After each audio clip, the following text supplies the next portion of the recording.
सिर्फ 20 रुपए में मिलने वाली इस रेड बॉटल को एक मजदूर पीता है अपनी थकान मिटाने के लिए, तो वहीं एक कॉलेज स्टूडेंट नींद भगाने के लिए। कुछ लोग इसे गरीबों का रेड बुल कहते हैं, तो कोई छपरियों की ड्रिंक। जी हाँ, बात हो रही है स्टिंग एनर्जी ड्रिंक की, जो आज इंडियन मार्केट की किंग बन चुकी है।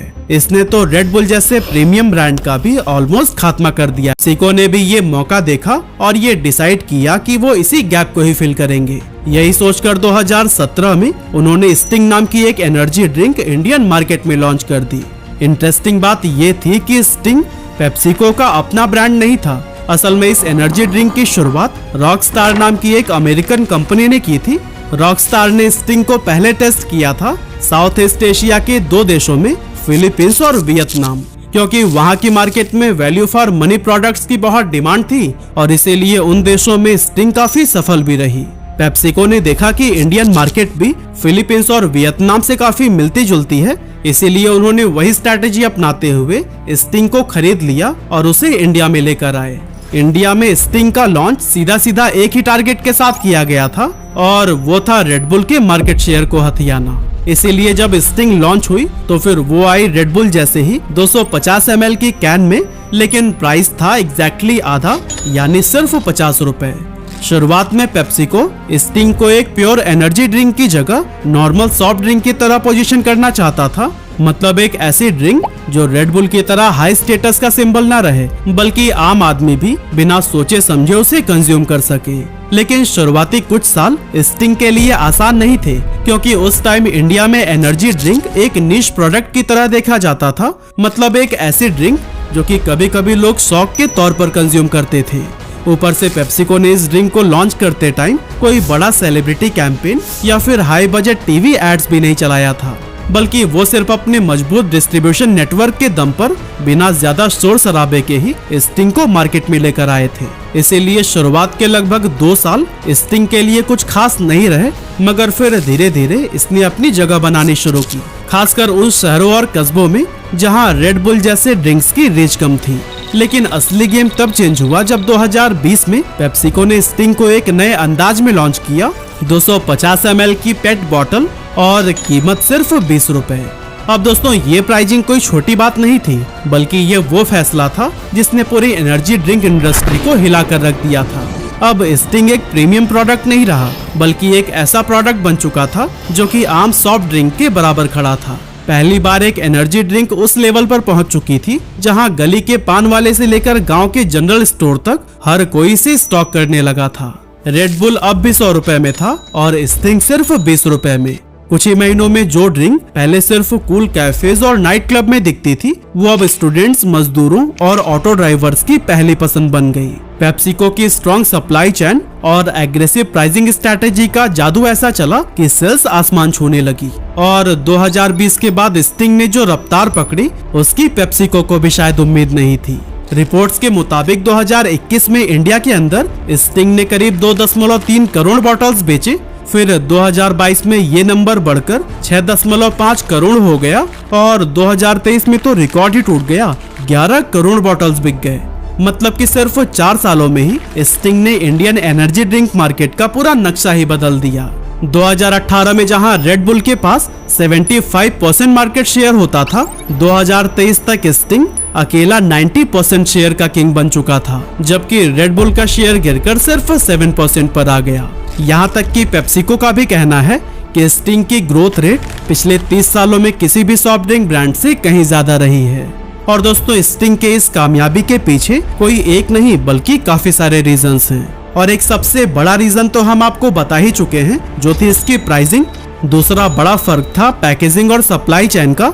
असल में रेड बुल सिर्फ एल्यूमिनियम कैन में मिलता था, जो कि बाहर से इंपोर्ट होता था, मतलब कि उसके हर एक कैन को इंडिया में लाने का कॉस्ट बहुत ज्यादा था। इसके अपोजिट स्टिंग को यहाँ इंडिया में ही मैन्युफैक्चर किया गया और पेप्सिको के बॉटलिंग पार्टनर वरुण बेवरेजेस का वेल ऑर्गेनाइज्ड नेटवर्क इस ड्रिंक को देश के हर कोने तक काफी तेजी से पहुंचाने लगा। इसके अलावा पेट बॉटल यानी पॉलीथीन टेरिपिथालेट फॉर्मेट एक मास्टर स्ट्रोक बना, क्योंकि एक तो ये सस्ता था, ऊपर से कैरी करना भी काफी आसान। रिजल्ट ये हुआ कि 2022 तक स्टिंग 2 मिलियन से भी ज्यादा रिटेल स्टोर्स पर मिलने लगा। और दोस्तों ये वही नेटवर्क था जो कि पेप्सी या कोक जैसे स्टैब्लिश ब्रांड का होता है।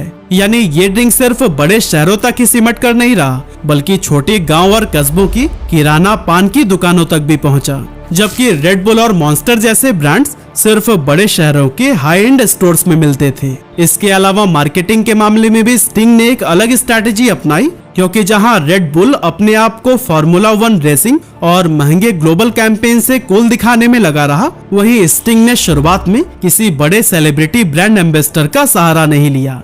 इसकी ब्रांडिंग एकदम प्योर देसी अंदाज में की गई, जिससे कि आम लोग भी रिलेट कर सके। लाल चमकदार बॉटल, कैंडी जैसा मीठा टेस्ट और एक सिंपल टैगलाइन, एनर्जी बोले तो स्टिंग।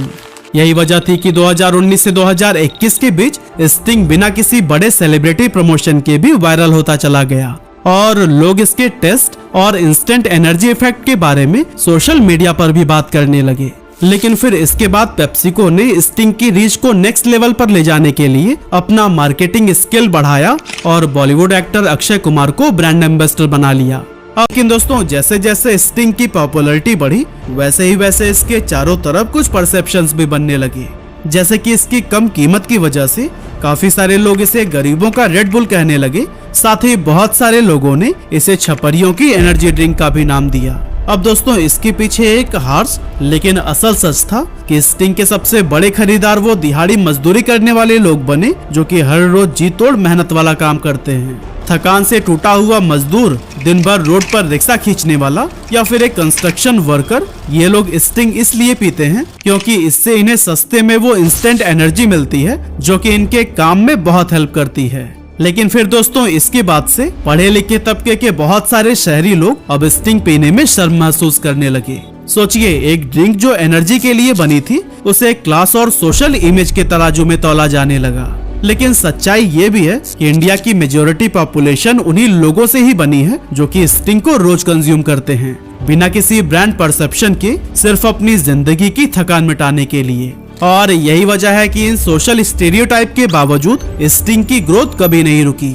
इसके अलावा बहुत सारे लोगों के मन में स्टिंग को लेकर कुछ हेल्थ कॉन्सर्न्स भी हैं और लोग इसे लाल रंग वाला जहर, लत लगाने वाला नशा और ना जाने क्या क्या कहते हैं। पर ये बच्चों और प्रेग्नेंट महिलाओं के लिए ये ड्रिंक साफ तौर पर मना किए गए हैं।